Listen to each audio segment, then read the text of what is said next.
Well, the Mainer in me won over. I had coats and hats like you guys, but I can't take it. I'm a t-shirt guy, okay? So, yeah, I have so many photos of Monhegan Island, different birds, people.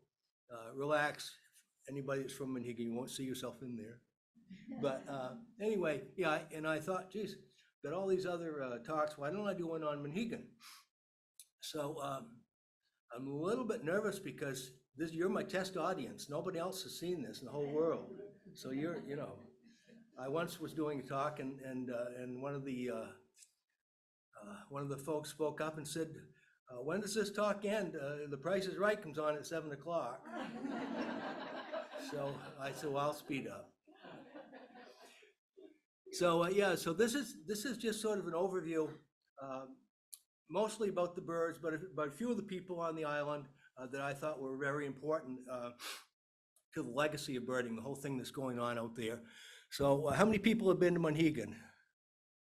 Oh, okay, yeah, I suspected it's a pretty popular place. Well, as you know, there's 3 ways to get there: Port Clyde, New Harbor, and Booth Bay. So, take your pick. We love going out of Port Clyde because it's close for us, and we love the folks there and everything. So I'm just going to whip through these, and Monhegan has a long history. Back in the 1600s, there were people exploring it. Sam Massett, a famous Abenaki tribal leader,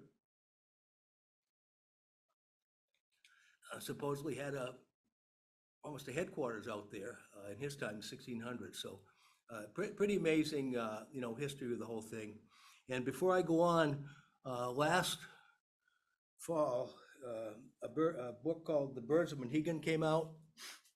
Brett Ewald, a good buddy of mine, he's the director of the birding center down at Cape May, New Jersey. He's the director there. And he spent 15 years doing this book. It's just so full of stuff. It would take you, weeks if you really sat down and looked at it. But the book is out, it's online. You can buy it, it's available. And the other great book is my book.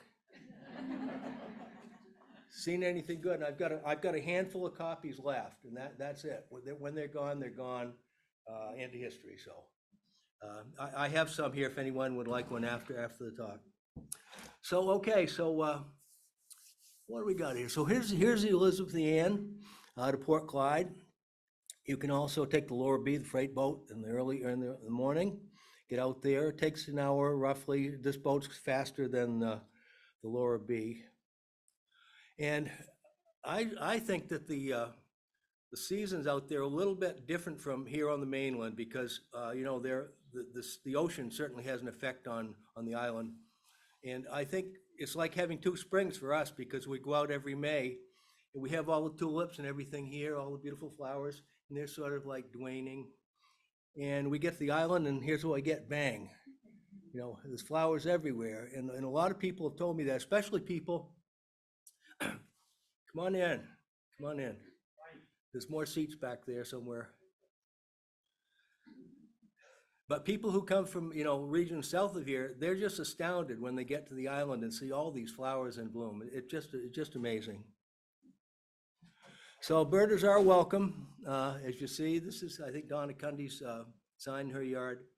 But then a lot of birders come there. And I think that's one of the reasons why, especially in late years, there's been so many birds seen there because there's a lot of people looking.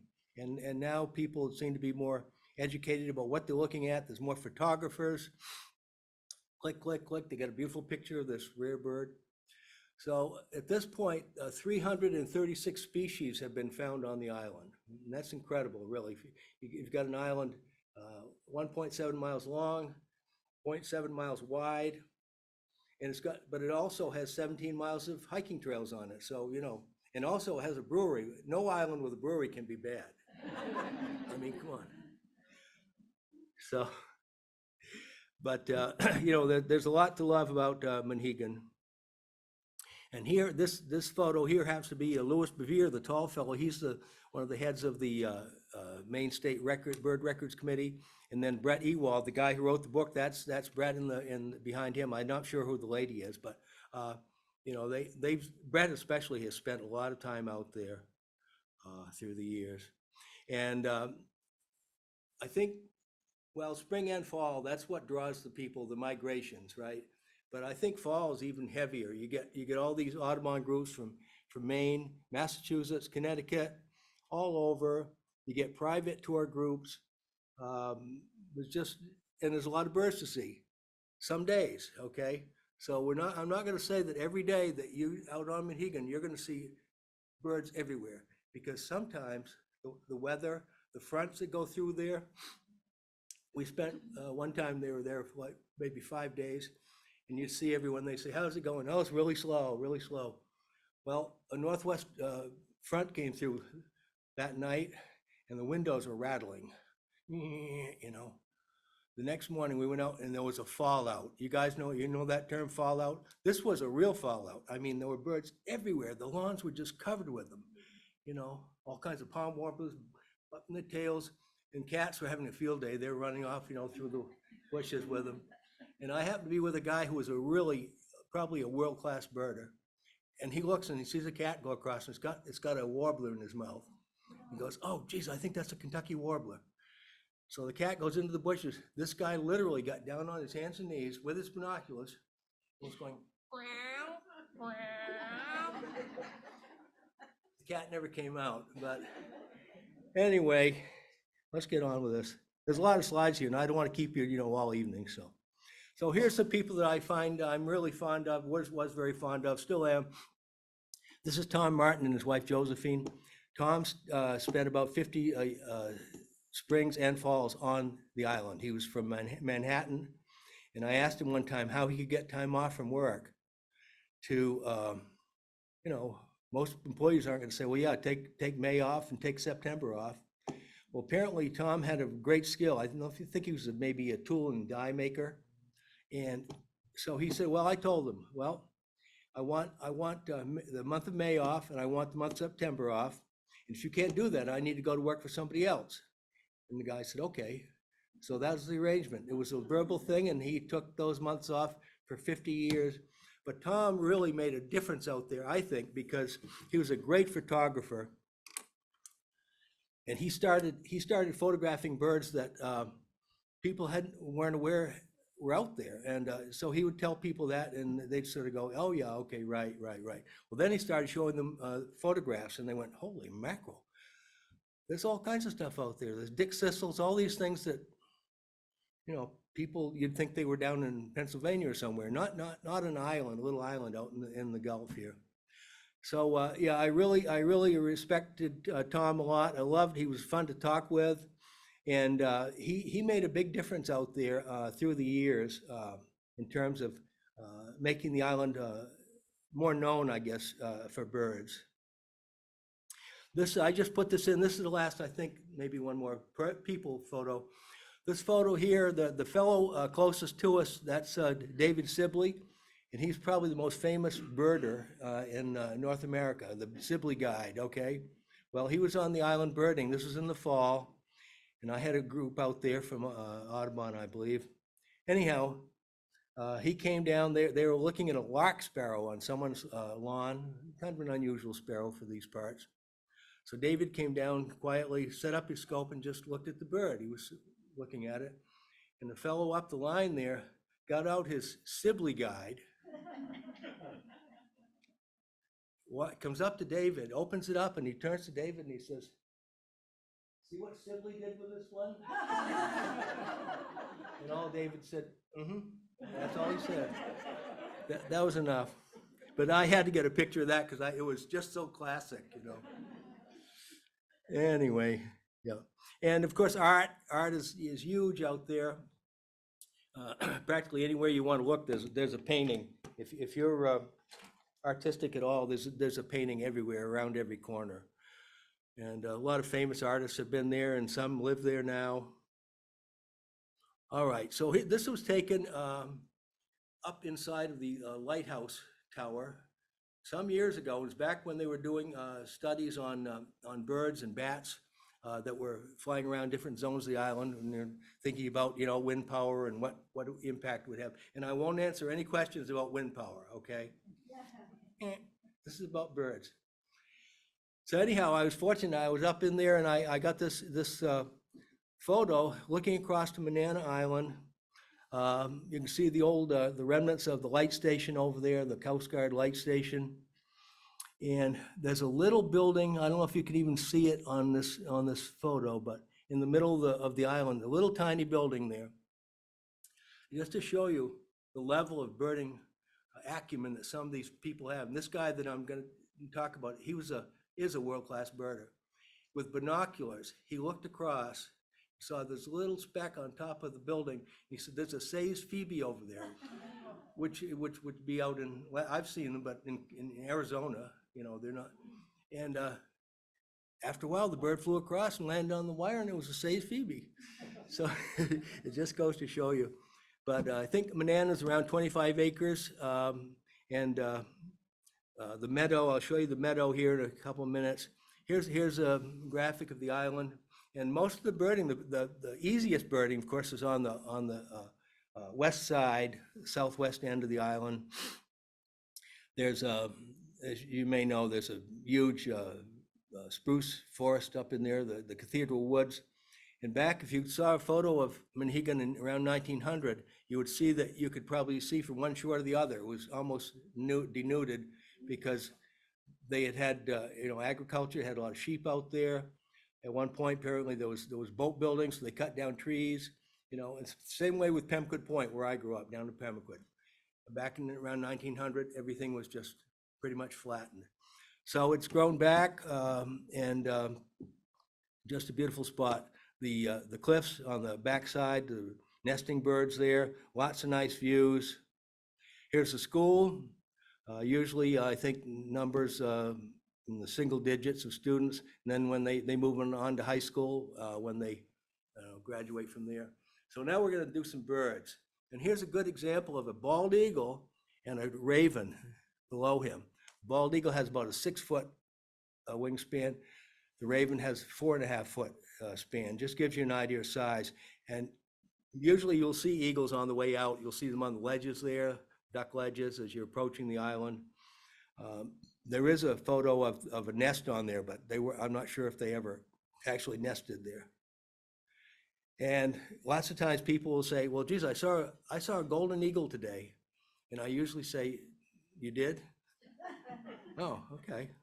Because golden eagle is very rare in Maine, but often you'll see this is a 1-year-old bald eagle, and you know, they're brown, they're big, but it's not a golden eagle, okay? And here's what happened. Here's a 2-year-old bald eagle. Here's what happens when they get near a crow. They get mobbed. You know, lots of the big birds, the red tails, everybody like that gets mobbed. They don't want you around. And there's a lot of competition between gulls, ospreys, and eagles. And they let the osprey catch the fish, but then they try to take it away from him. And here's a classic example. What happens is the eagle has to get above the osprey. Okay, they'll be circling. The osprey has a fish, he's circling around. The eagle has to get above him so that he can force him to drop the fish. And here in this photo, you can see the osprey just sort of like, "I'm rid of it, you can have it." And I've seen this happen a number of times. I never once saw a fish hit the ground. The eagle they think they're, you know, slow and lazy and all that. When they're hungry, they can do a lot of things. You know, I've never seen one hit the ground. That eagle would just go down and grab that right in mid-flight and got it. Okay, other mischief. Here's a red-winged blackbird having a ride on a raven's tail because the raven had the nerve to fly over the meadow there on the island, which I'm sure the blackbird was nested there. And he actually got on his tail and probably rode it for about 100 yards, just hanging onto his tail. Okay, peregrine falcons. In the fall, you get quite a few peregrines going through there. It can be really fun when they get darting and chasing each other and chasing prey when they're after another bird. They can really, really move. Out on the cliffs, sometimes you'll see them come by at eye level. That's really fun. Here's merlins. Here's the second smallest, largest of the falcons. They likely nest there. In fact, they've expanded their nesting a lot the past decade or so. Here's a little kestrel. They used to call them sparrowhawks. That thing in his mouth is part of a dragonfly. They love dragonflies. They will eat the wings and the body off, and then here's what's left, sort of like a toothpick left in her. This is a female in her mouth. Here's a Cooper's hawk, okay, yeah, a young one, and they're a woodland hawk that just goes chasing through the woods, catches birds that way. Sharp-shinned hawk. This may be the one that's eating those chickadees and titmice at your feeders this winter. This is another little bird-eating hawk. And northern harriers. In the fall, get lots of those going across the island. And most of the time, they're heading over to Manana because there's more grassy habitat over there. Probably easier to maybe get a meal. Gulls, herring gulls. Lots of herring gulls on the island. They nest out on the Duck Island there, and also on the backside of the island, those cliffy areas. So just lots of gull activity out there. Here's a great black-backed gull, the largest species of gull in the world. And what's wrong with his wings? Anybody know? It's just simple molt. Late in the summer, these guys have to molt their feathers, and these are the wing coverts here. These white places. Other black feathers will grow in there and cover those up because all they really do is to protect the end of the wing where the feathers join the wing structure. Here's a Bonaparte skull. Get those quite a bit in the fall. Named for Napoleon Bonaparte's nephew, if you really care. And I'm not going to get into names either because I think a lot of them are non-descriptive. And that's one to me that I wonder if it looks anything like Napoleon, huh? That's weird. So here's a common tern, and of course eastern egg rock is just a few miles to the east there, to the west, I mean, and you get lots of tern activity.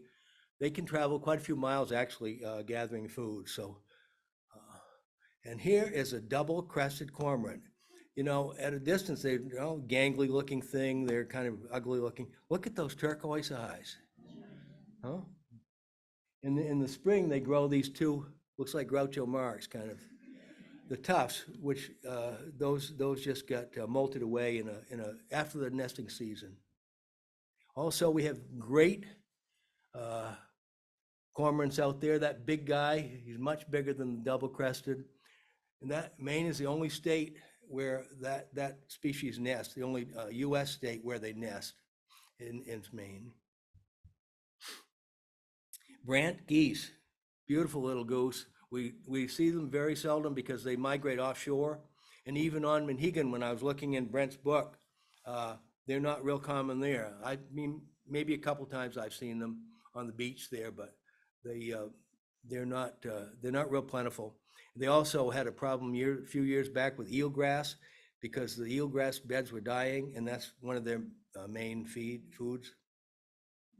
Here's a black guillemot. It's a cousin to the puffin. Have that white patch on the wing. Here's what they look like when they dive. They have those crimson-colored feet, and also the lining of their mouth is bright. It's the same color. It's this bright red. You're taking notes, right? You guys are taking notes. So here's a northern gannet, big old ocean bird. They nest principally up on Bonaventure Island in the Gaspé Peninsula. There might be, I don't know what the count is now, but let's just say there's 100,000 pairs on the rock there.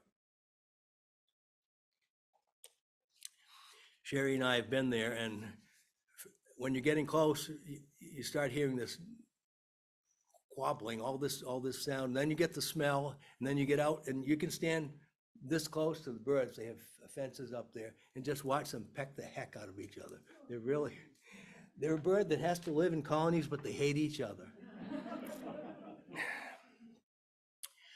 So here's a northern flicker. They're a common woodpecker, and I think in the fall, they're one of the primary foods of a lot of the raptors. They have a big white target on their butt.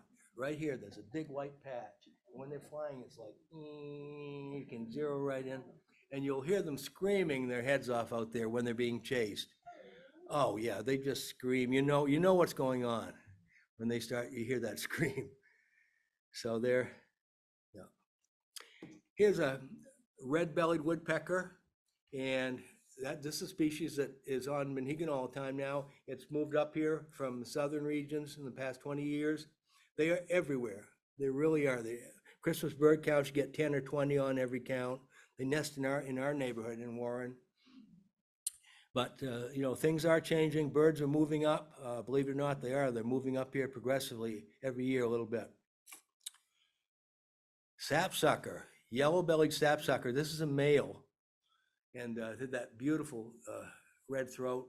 We actually have sapsuckers that are wintering in our yard this year, which is amazing. And on warm days, they have the sap running right down the side of the tree. So here's an unusual woodpecker that most falls you'll see one on Monhegan, one or two. They're usually younger birds, but this is a full adult red-headed woodpecker. They come from the Midwestern area mostly. And fall is a time when birds wander. After the post-breeding season, they can go anywhere. They just wander, often westerly, in the western direction. Here's a brown thrasher, big old rufous-colored bird that loves thickets and tangled areas, and sings quite a bit. How many people knew we have cuckoos in Maine? Cuckoo, cuckoo. Oh, there's always a couple. But we have black-billed cuckoos and yellow-billed cuckoos. The black-billed is more common. They nest in quite a few places. They're easier to find. Obviously, there's more of them. The yellow-billed just barely makes it into Maine, but those appear on the island in fall as well.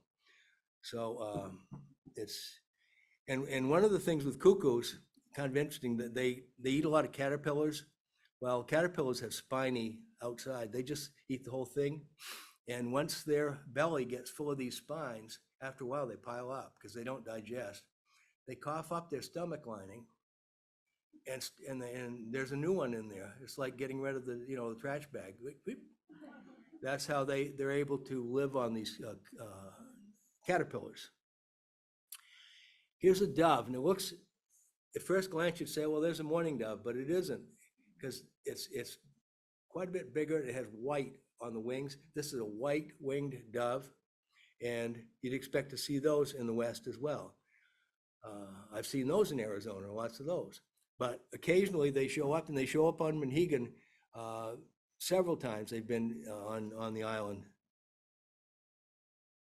Okay, this is a back view of the meadow. There's a 10-acre, what they call the meadow there. There's a pond in the middle of it, and these hoses go up through a big pump up to a tower on top of the hill, and it services some of the buildings, businesses on the island. Lots of people have drilled wells. Quite a few, I would say, that year-round folks have a drilled well. And so when you get around the water, there's two principal places, the meadow and the ice pond. And so you get birds like belted kingfisher. And then this was a surprise a couple of springs ago, I guess it was, when sandhill cranes landed on the island. There were two sandhill cranes, and they ended up out there, out in the meadow. This is another bird that now nests in Maine. It didn't, but it does now, around Belgrade and other places in western Maine. They've established here permanently, I would say. Here is a black-crowned night heron. And night herons have big eyes because they have to see at night. That's when they do their work, is mostly at night. This is an adult Here's an immature. At the ice pond is a great place to find them. At the ends of the day, sort of getting dusky, you'll see them out there. So there's a young one. And here's yellow-crowned night heron. Those also occur on the island. More of a southern species, but they're pretty reliable every year on Monhegan. Here's little blue heron, another unusual bird, well, for an island to fly out there 12 miles. But things happen like that. Wood ducks, get wood ducks, teal, mallards, all sorts of puddle ducks type ducks. Has a nice drake, wood duck. Here's a dry land heron. This is a cattle egret. And this one there were two of them, as I recall. They were just walking around people's lawns right beside the house, just picking up grasshoppers, crickets, whatever, and no apparent fear of people at all. But these are the ones you see on the nature films where they're treading under the feet of the buffalo and, and all that. They're riding on their back. And well, these are the guys. Virginia rail, a small rail that there's quite a number of them, I would say, in the marsh. You'll hear them calling. They do sort of a little grunt sound too. You wouldn't think they would looking at them, would you? They do. Here's Sora, sometimes called marsh chicken. A little rail that, and this was the ice pond, right? I can tell just the margin of the ice pond. Maybe there was one year when it was very dry and the pond was largely dried up. Spotted sandpiper, another common sandpiper that we find around the island. Woodcock, American woodcock. And these guys, you'll find them around aldery patches up the hill, up around the lighthouse. They're up there quite a bit. And believe it or not, these guys are a game bird. The breast is about that big, but you can shoot 5 or 6 of them, I guess.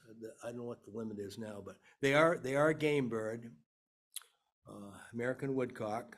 They come early in the spring when there's still some snow on the ground, and they can stay into cold weather. With that long bill, they find muddy places and just sort of reach down and pull out worms, whatever they can get. Red-winged blackbird, one of my wife's favorite birds, I know. And we look forward to that springtime, that conqueree, when they get there early and they're up on the cattails.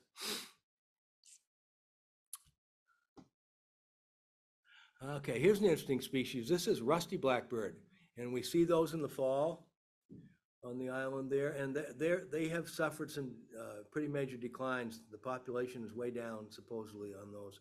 But the way that they get that rusty look is just in the fall, because what's actually happened is that the ends of the black feathering has abraded away, so it's revealed what's underneath, and that's what's underneath, these rusty feathers.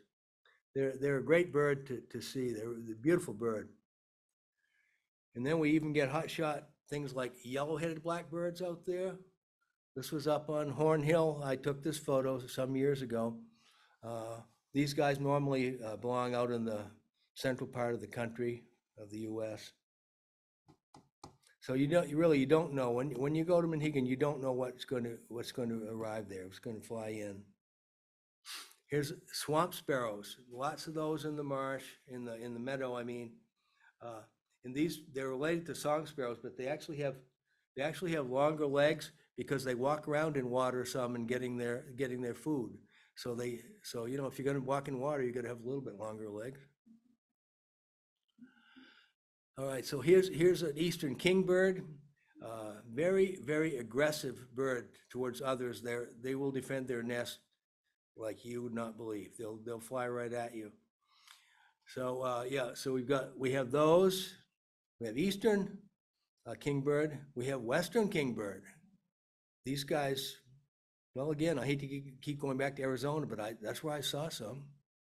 They are their western species that is regular. You can pretty much almost count on them in late September on the island.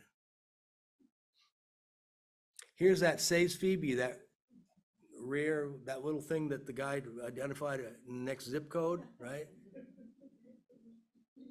And it was ironic because where I took this photograph was down in Gull Cove, which is on the back side of the island, and it's as far east as you can go in Monhegan, I think. And here's this bird from the far west who has gone as far east as it could possibly go. The next stop would be Europe. There's always just water in between. So I thought that was kind of ironic that here's this bird that's gone so far, and he's right on sitting on the edge. Okay, here's horned larks. They're a pretty neat bird. This one with the plumage, who doesn't have the horns on his head, they have little feather things that look like horns. And if you want to see these, one of the best places is up by the ball field, up beyond the lighthouse, and also down at Lobster Cove. Places where there's some short grass, that's their preferred habitat. So horned larks, pine siskin, an aggressive little finch. These guys can't help but bite each other when they're around. They just bite, nip, nip, nip. So you'll find them down in this type of weedy cover or up in spruce cones. We saw a big flock this year at Pemquid Point, maybe 100 birds together up in the spruces, and after that they sort of dissipated in this area. Okay, Baltimore orioles, a number of those, especially in the fall. I'm going to say on a good day, you could see a dozen or more there, different places. They love to be around apple trees and grapevines. They seem to be attracted to those. So there's Baltimore oriole. Here's orchard oriole. And that's what was neat. When Tom Martin, years ago, when he knew he was coming to the island, he would hire someone to put halved oranges on all the rose bushes out in front of his house. And when he would get there, it would just be swarming with orioles. There's not too many places on Monhegan where you're going to get oranges like that, except Tom's. He was so pleased one time because he used to put peanuts. He lived up on the second story of the fish house there, and he would put peanuts along the edges of the ramp and then watch the blue jays come and get them. So one morning I was way up island somewhere, up northern part, and I look, and here goes this blue jay flying by with one of Tom's peanuts in his bill.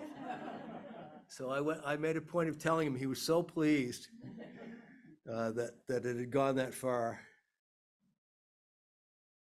Okay, dick thistle. This is an unusual sparrow-type bird, kind of a heavy-bodied bird. They're pretty much of a given on the island in fall. They have a song sort of like Dick Thistle. They sort of say their name.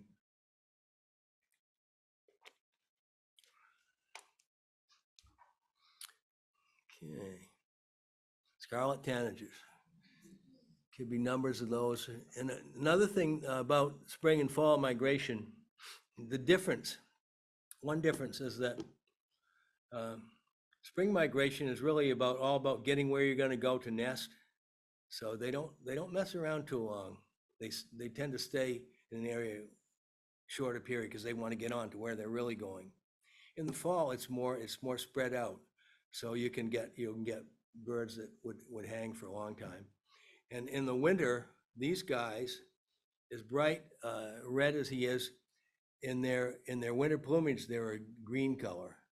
They molt all those feathers, and they're sort of like a muted green with the black wings. And they winter in the tropics. So one time a person called me in January, February, and said that she was sure that she had seen a scarlet tanager fly over her car when she was driving. And I said, geez, doesn't seem likely, because you know they're in the tropics, right? Although there's exceptions to everything. But I couldn't convince her. She said, I said, it couldn't have been of this or that. No, no, I know my birds. I thought, well, why'd you call me then if you know the bird? But if I had thought about it, I didn't, at the time, it didn't occur to me. And I was trying to be polite with her, but geez, I should have said, you realize in the wintertime they're green, because she kept saying how bright red it was. That was my cue right there, and I didn't, ding. But anyway, these things happen. She said, I thought you knew a lot about birds. So here's the rose-breasted grosbeak. Lots of grosbeaks there.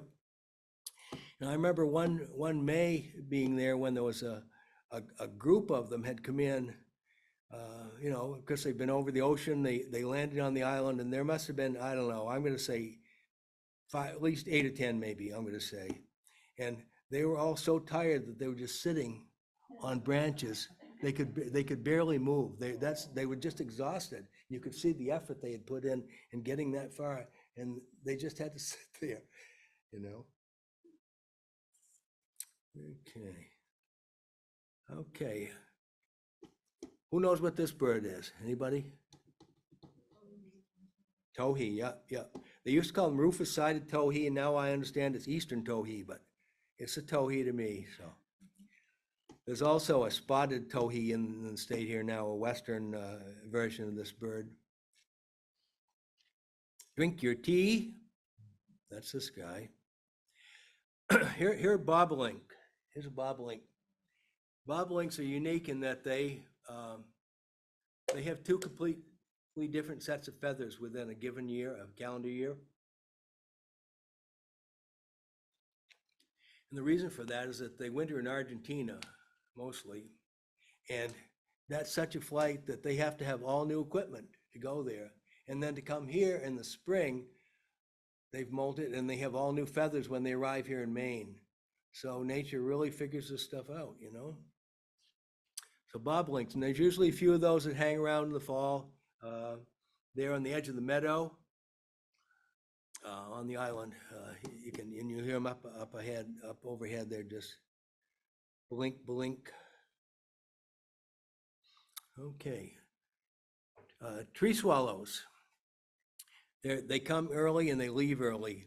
These guys will show up when there's still ice on a pond. It might be just a little bit of open water, and you know it's a risk. I don't know why they come so early, but they do, and because weather changes. It's nice one day and the next day it's cold. But tree swallows they come very early, and here's one feeding a young. Savannah sparrow. This is a species that, like a lot of the grassland species, the numbers have declined quite a bit. In New England, that seems to be the worst area of decline is grassland birds, because we're losing, you know, farms, what used to be farmland. It's all about habitat, really. Here's a clay-colored sparrow, which is, you know, is a pretty unusual sparrow. This is one of the types of birds that Tom Martin had photographed, and people said, oh, right, you know, it was probably a chipping sparrow. He showed them the photograph, and they went, oh, that's a clay-colored sparrow. So, yeah, but they're reliably found on the island in September as well. So there you go. White crowned sparrows. They're related to white-throated sparrows, the birds that we have around Maine, but they nest much further north. They come through in the fall. This is a young bird here, but just a gorgeous sparrow. Big-bodied, a big sparrow, big chunky sparrow. White-crowned sparrow. Okay, we have a couple of species of kinglets. This is a golden crowned, and he's kind of showing he's sort of spread his little crown there to show us there's some orange color in there as well. These guys winter here. They don't leave Maine. And this is a bird that is much smaller than a chickadee, but winters here and doesn't die. I mean, they're outside, we're inside with our, our heater going and saying how cold it is. And these little guys are out in the woods. They're about that big in there, crumpled up. But they survive perfectly. I was out the other day and there were like 5 or 6 of them right overhead, just beep, beep, beep, beep, buzzing around. And they flutter their wings a lot. Their behavior alone, you can look and go, yeah, that's a kinglet, just from the way they act. So this is golden crowned. Here's ruby crowned. And the ruby crowns are less likely to be here in the winter. Most of those leave. But these guys in the nesting season, they just go wild with these crown feathers. They actually open them up and it looks like a rock star or something. The things, and they can actually pelch them like that. And that's part of the mating thing, is like, wow, you got a nice crest there, bud. Okay, here's winter wren, and this bird, it doesn't look like much, but when they sing in the springtime, I guess it's the longest continuous song I've ever heard on a bird. It goes on and on and on. You think, well, it's over. No, that's only half of it. And they go, it's just amazing to hear them sing. I love wrens anyhow. They're just so spunky. And here's another fairly, well, not rare, but unusual species from Maine. This is a blue-gray gnatcatcher. Little tiny bird, and these are pretty reliable on Monhegan in the fall. Sometimes you'll hear a little high-pitched buzzy sound that they make, but this is a species that barely makes it into Maine. They're nesters, but probably in the southern half of the state. No further. Okay, some warblers. Here's a little parula warbler. And these guys, they're tiny, and they nest in spruce forest, and they take, the old man's beard, the usnea moss, the hanging stuff. They take that. That's what the nest is made of.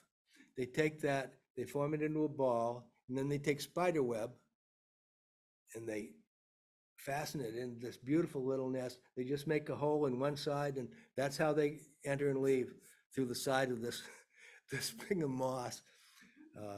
Amazing birds.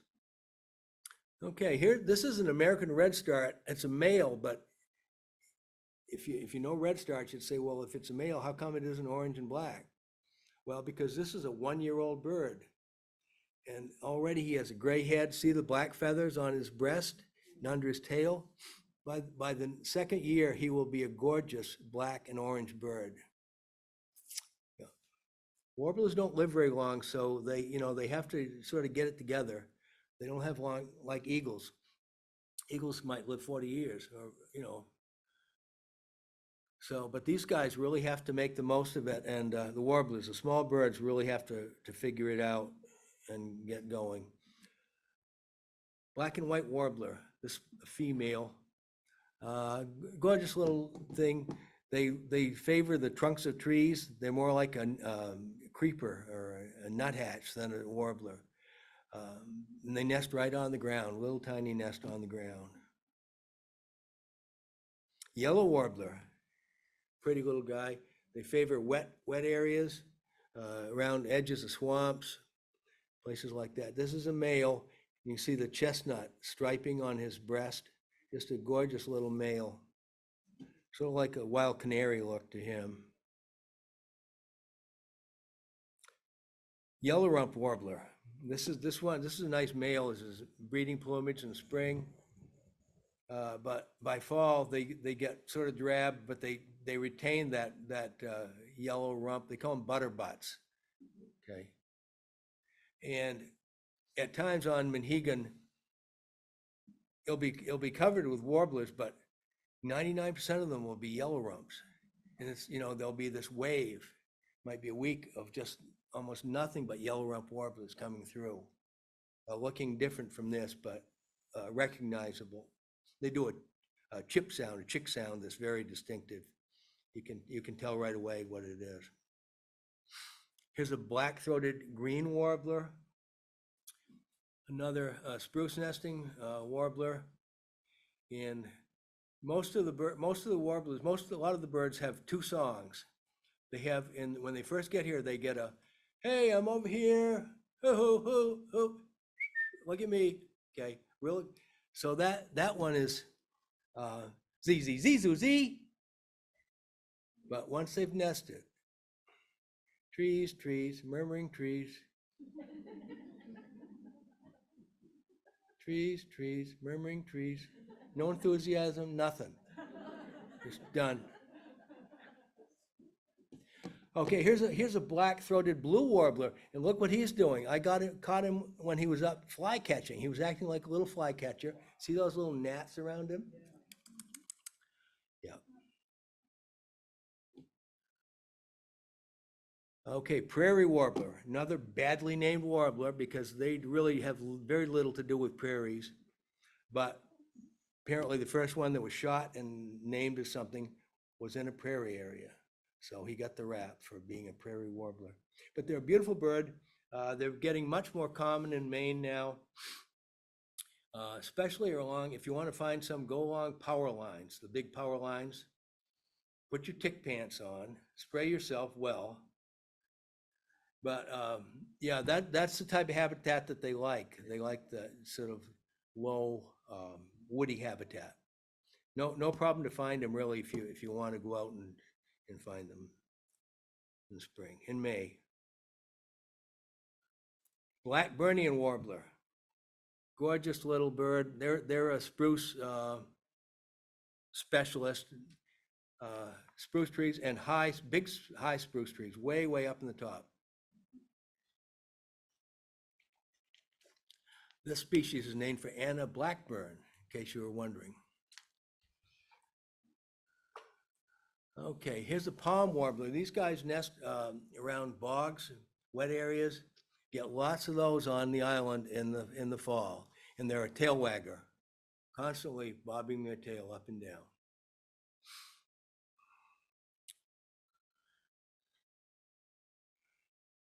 Here's a blackpoll warbler, and this is a long distance warbler that will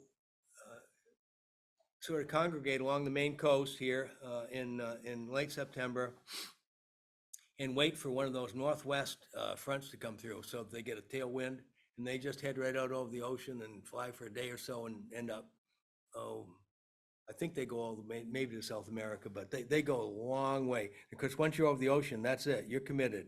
There's no like, I think I'll take a break now. No. Beautiful warbler, Cape May warbler. These guys are up in the boreal areas of the state, up into Canada, and they do very well when the spruce budworm outbreaks happen, okay? The population just explodes when they get all that food. But just a gorgeous warbler. This is a nice male here. Here's a bay-breasted warbler, which is a colleague of that guy, of the other one, and they're also in spruce areas. That's pretty much their habitat, exclusive habitat. Spruce, dense spruce forest. Here's an interesting species. This is called chestnut-sided warbler. And just to show you how much, how habitats can affect the numbers of birds. When John James Audubon came through here in 1804, he was heading to Newfoundland, Labrador. This would have been the rarest warbler to be found. In his entire life, he saw two. Okay, well, in May, we could take a ride around here, put the windows down in the car, and I'd give you a clicker, and we count how many in a half hour we could find. So what they needed was secondary habitat, this secondary growth, because when Audubon went through here, it was all primeval forest, these great big spruce forests, and there was no place for the bird like that. He doesn't exist in that world at all. Here's a pine warbler, and once in a while we get them at feeders in the wintertime. We've had them before, and I think now on eBird they're talking about them here and there. They'll if you've got suet out or that type of thing, they'll come and visit your feeders. But their habitat is large pine trees and usually up pretty high. Okay, here's a blue-winged warbler. Gorgeous little guy. Not a whole lot of his blue wing showing, but you can see it. This was May. This was Monhegan. This was May. This was Monhegan.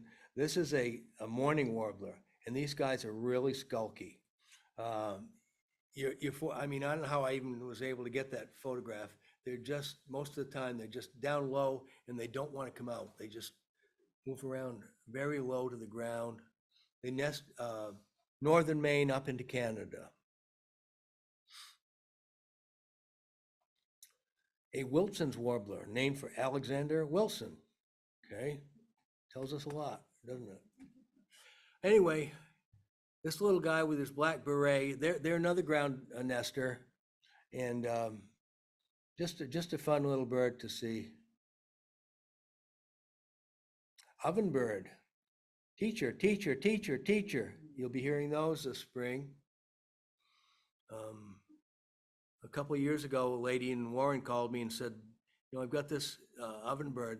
It hit my window and it's dead. And did you want to look at it and you see it? And I said, oh yeah. I went over, had a band on it, a little tiny band. When I sent the band away, and it turned out that that bird had been banded 2 days earlier in Massachusetts. It had flown about 200 miles in 2 days and crashed into this lady's window. But see, he was heading north to nest, and he wasn't messing around. He was just booking it. And but you know, of course the leg band was this little tiny thing. You almost had to like use magnifying glass to see it. And be darned if it wasn't banded in Massachusetts by a guy at Mass Audubon, a doctoral student there.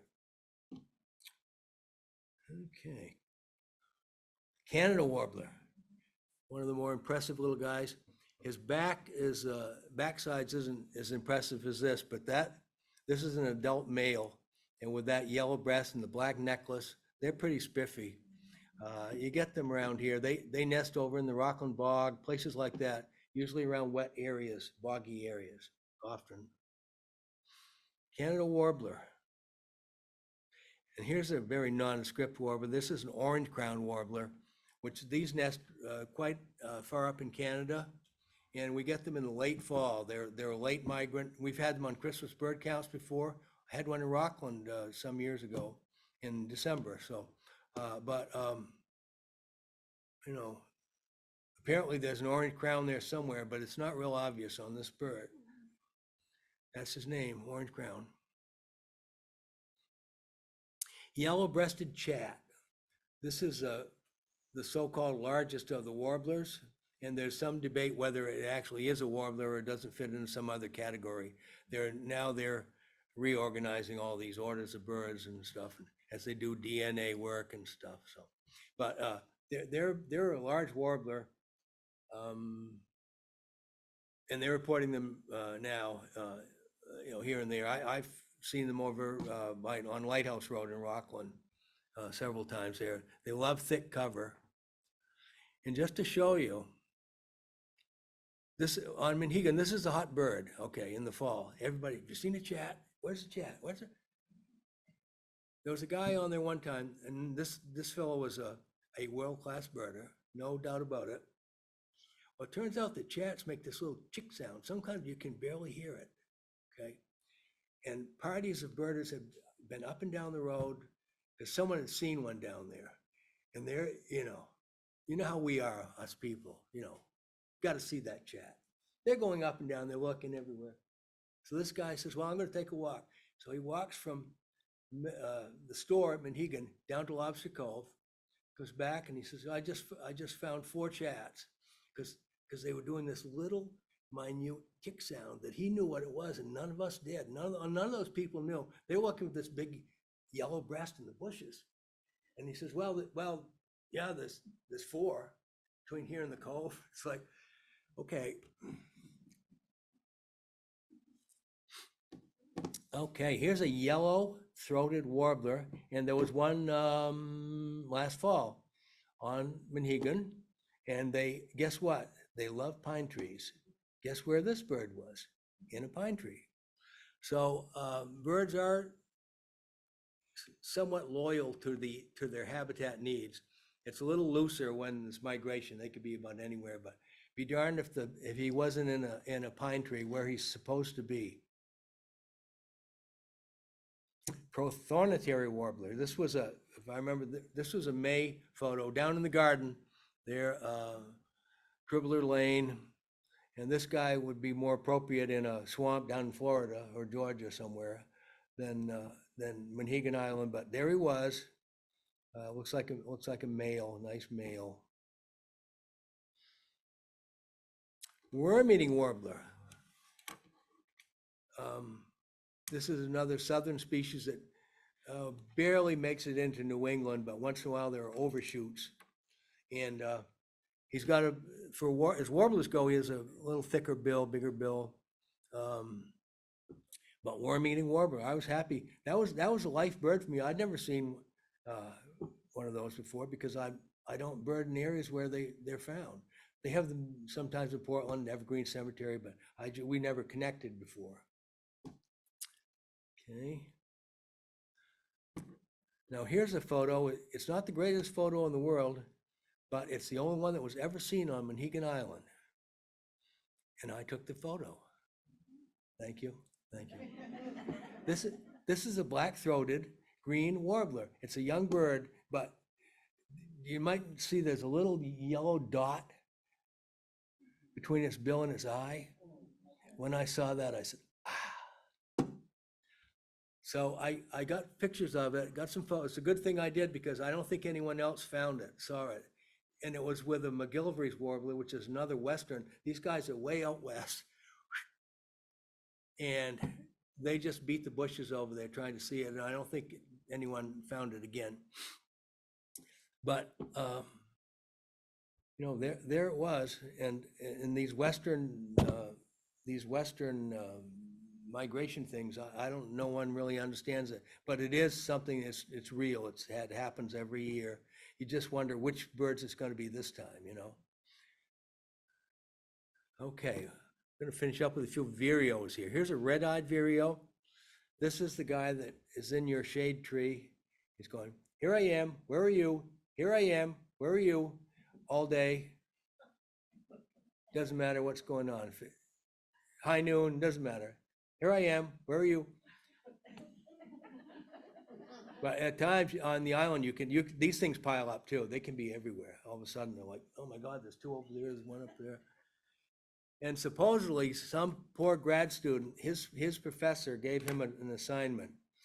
He had one of those ticker things, clickers, and he wanted him to go out and start at dawn and count the number of times that the red-eyed vireo sang, because no one had ever done that. 18,000. Can you imagine that poor guy? I would have just made up a number at that point. Well, I think it was around 50,000. I don't know. But yeah, 18,000 iterations. Here's a blue-headed vireo. Pretty little bird with white spectacles. And this one's found himself a grasshopper, which is now headless. Yeah. And these are a fairly common vireo in the summer here. Here is Philadelphia vireo. And believe me, they do not nest in Philadelphia. They don't even nest hardly in Maine. We get them in the late fall. They nest way up further and come down this way. They're a small vireo, beautiful little bird, just so dainty, so well put together. And you know, people will say, "Seen any Phillies yet?" No. Okay. I happened to get this daylight photo of a bat, and I don't think it was rabid. I was just zipping around, and I don't know, he probably got displaced from where he was, you know, under behind a shutter or something. But this is one of the things that when they were considering the early stages of the wind power stuff off the island, that was one of the things they wanted to figure out are there bats here there, how many and all that. So, and I don't know what those findings were, but there's a bat. Yeah, pretty good photo too, if I say so. Okay, here's another interesting thing. Everything's interesting, isn't it? On the island, that's my theory. I don't care. I'm not working. I'm on the island. Woohoo! Okay. My wife's the same way. No, the phone isn't ringing. Nope. What they have done some years is to tag monarch butterflies on the island. And this was back, I think, probably 4 or 5 years ago now. But Brian Pfeiffer and Kristen Lindquist tagged over 120 monarchs in 2 days. They ran out of tags. And this happened to be one year, we know that monarchs are in trouble. I mean, they're, the milkweed thing is not good. And the population has declined. But for whatever reason, that year, it was sensational on the island with butterflies. I mean, red admirals, all this stuff, question marks, all these just amazing numbers of butterflies. So Brian, he's really like a pro at this.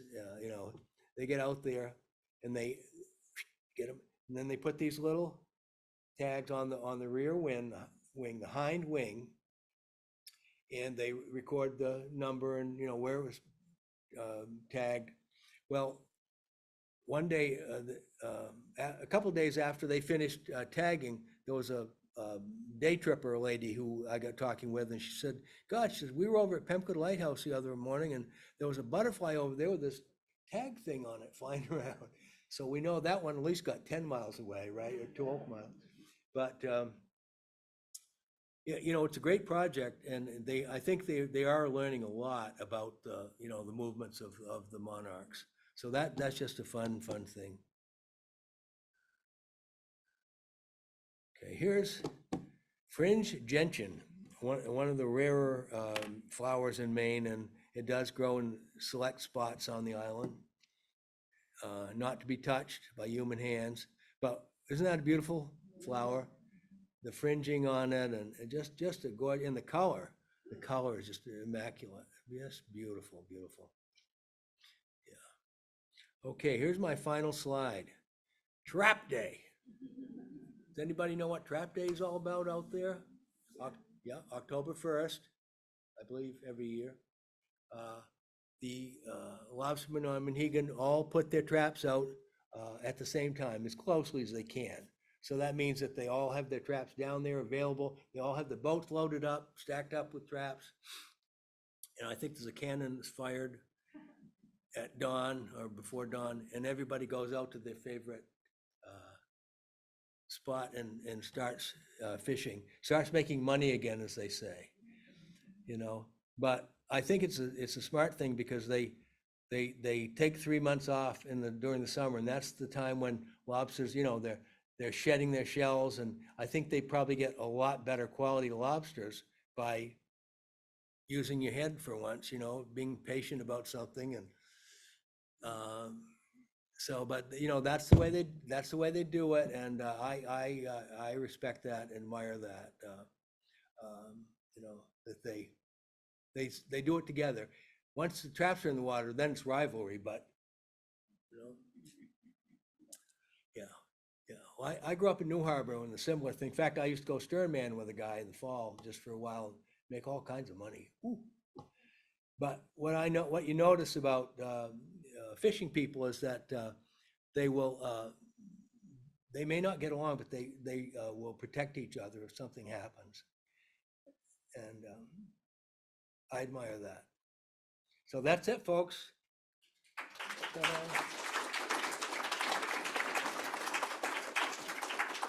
So if anybody has questions, just refer them to my wife. She'll answer them.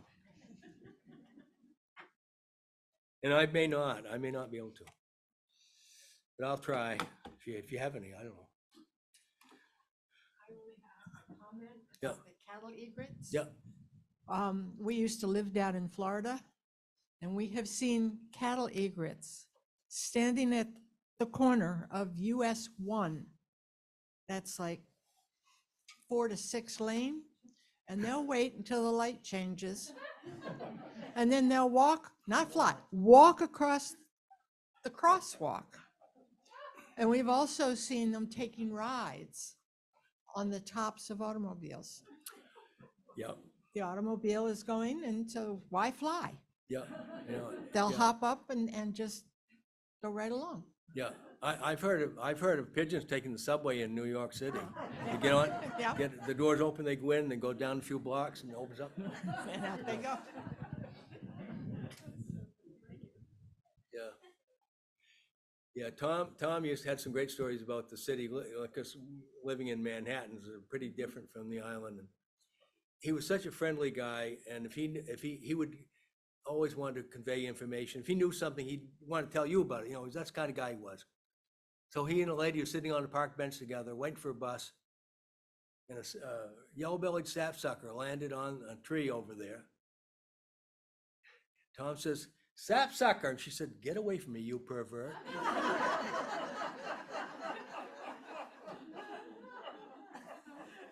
That was Tom.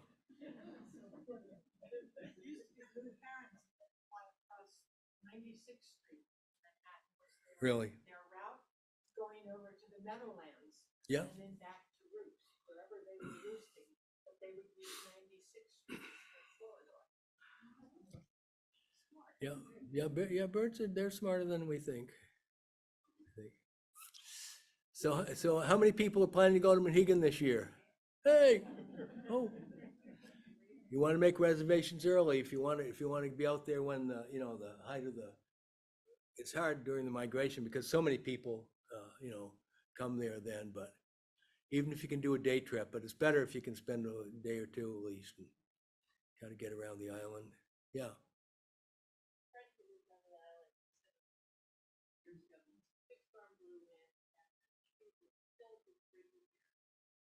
Oh, is that right? No kidding. See, yeah. Wow. You mean this last blow that we had? Oh, another time, yeah. Yeah.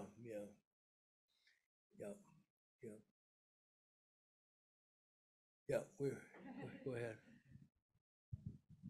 It's not a question, it's a story. Okay. I lived out on Friendship, Long Island, Maine for 30 years, and I still go out. But anyway, one May, I watched female parula, is that how you say it? Yeah. And a Prula, female, parula, yeah, I never know how to say it.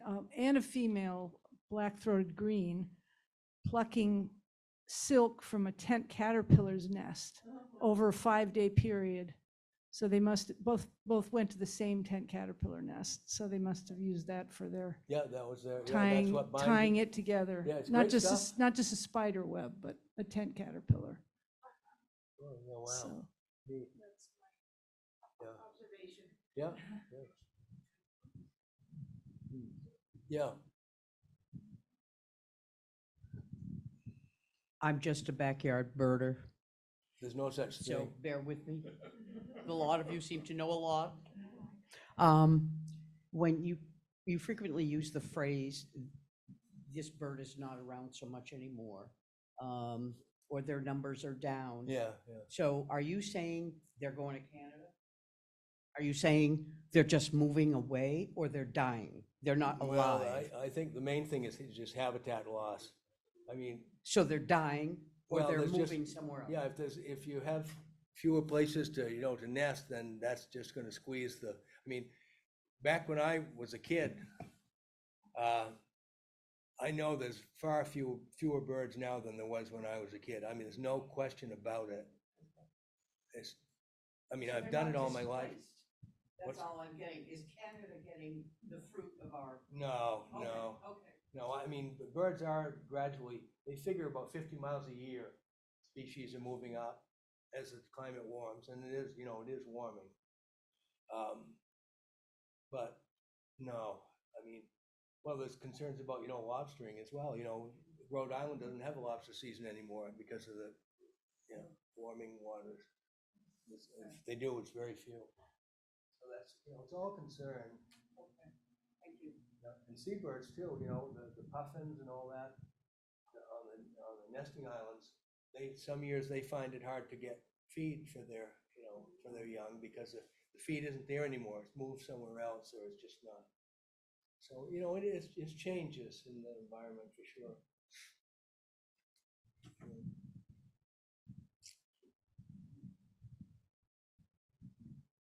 Any other questions before we wrap up for today? I think that'll do it, and no questions on Zoom, so perfect. Thank you so much to everyone for joining today, and thank you so much, Don. This is really phenomenal. Thank you. Yeah, thank you. Yeah, yeah. And if anyone does want a book, I've got a few. Oh.